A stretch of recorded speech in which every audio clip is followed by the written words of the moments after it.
IUPAC nomenclature of alkanes.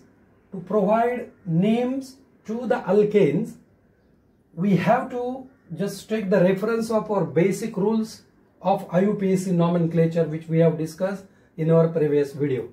I have taken here one example directly, so I can apply that rule and provide name to the given compound. I have taken this skeletal form for the alkane. Now, once this compound is given, our first duty is to find the longest chain of carbon. If I start here 1, 2, 3, 4, 5, 6, 1, 2, 3, 4, 5, okay, 1, 2, 3, 4, 5 and 6. So by just doing 2, 3 methods, or by just selecting 2, 3 branches, I mean all branches in fact, we can easily find out the chain of the longest chain of the carbon. So this is this compound having 6 carbon. So this is the longest chain which I have shown by using a red line. So this is the longest chain of carbon. After that, our second duty is to provide numbers. Now, numbering can be started from this end or from this end. Only thing is, all substituents should get least possible number. How to decide that our first substituent should get least number first? If first substituent getting least number, that end is actually is selected for the numbering. If I start numbering from this end 1, 2, 3, our first substituent getting number 3. But if I start numbering from this end 1 and 2, our first substituent getting number 2. So this is the correct way of numbering. That's why I have given number 1, 2, 3, 4, 5 and 6 by selecting this terminal. Now, once it is done, once it is over, then our next duty is to find substituent.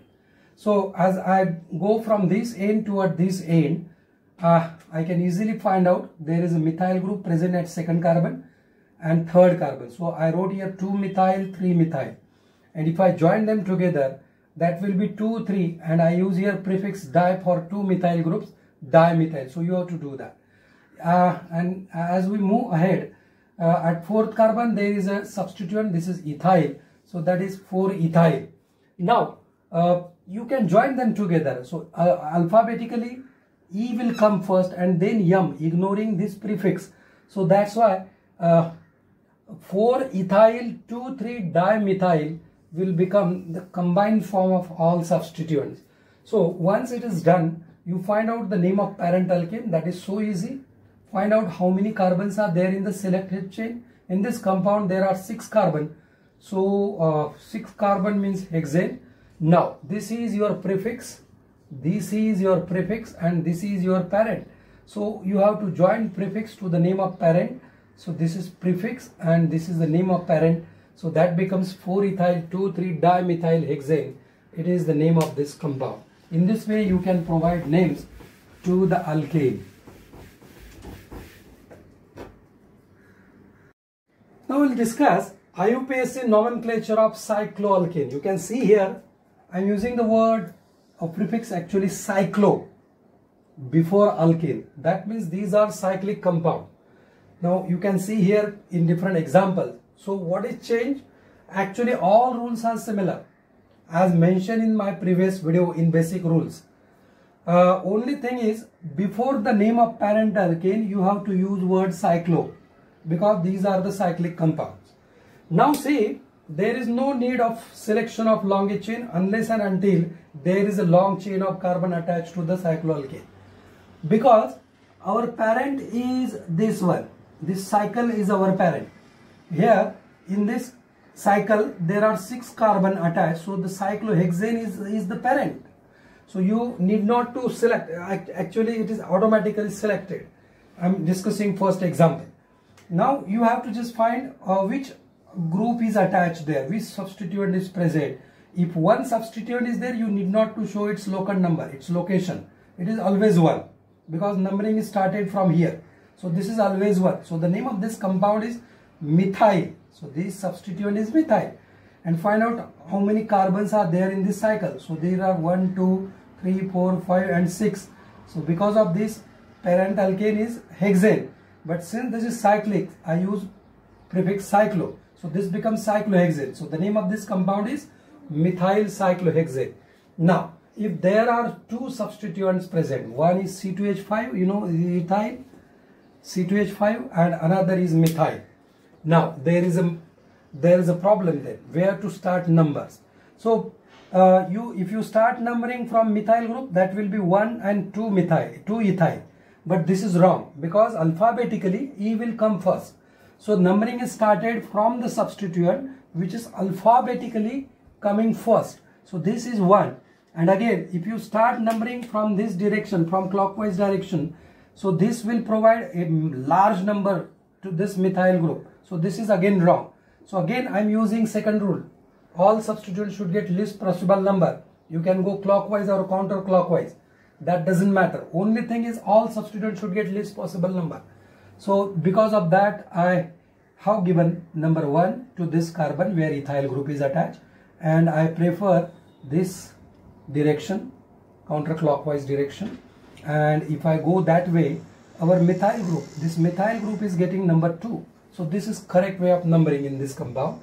So the name is 1 ethyl 2 methyl cyclohexane. The letter of first, the letter is, I mean, this is a capital letter. You can you have to write here before you start the name of this compound.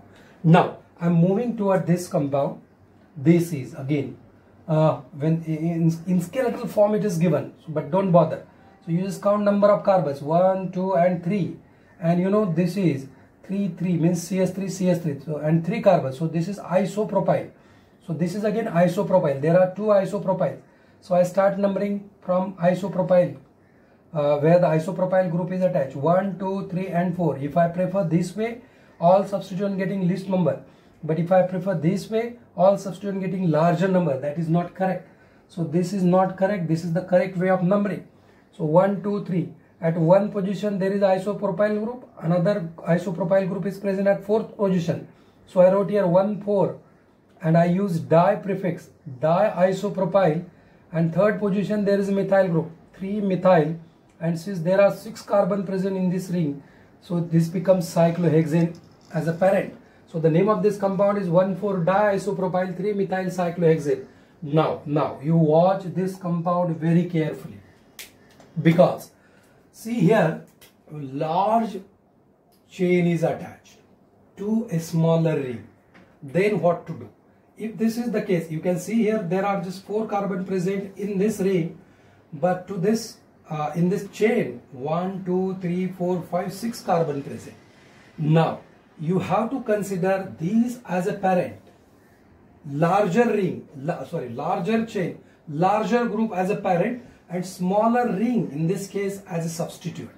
Now what to do, since there are 4 carbon, so this is a cyclobutane, and this group is attached by just replacing 1 hydrogen. And as per the rule, if 1 hydrogen from alkane or cycloalkane is replaced, you have to replace Ane with Yl. So this becomes cyclobutyl. So this group is this substituent is a cyclobutyl. Now you have to consider this smaller ring as a substituent, not as a parent alkane. Parent alkane is this one, because there are more number of carbons, 6 carbon. And then I have selected this ring, this longest chain of carbon, and started numbering from this carbon, because at carbon number 1 there is a substituent which is cyclobutyl. So because of this, I wrote here 1 cyclobutyl, and since there are 6 carbon, it is hexane. So this is a alkane where the cycloalkyl group is attached. See the change. And if this ring is having more number of carbon, then you have to consider this chain as a substituent and not as a parent. So this is the chain you should remember while providing names to the cycloalkane. Otherwise, all the rules are similar. Thank you.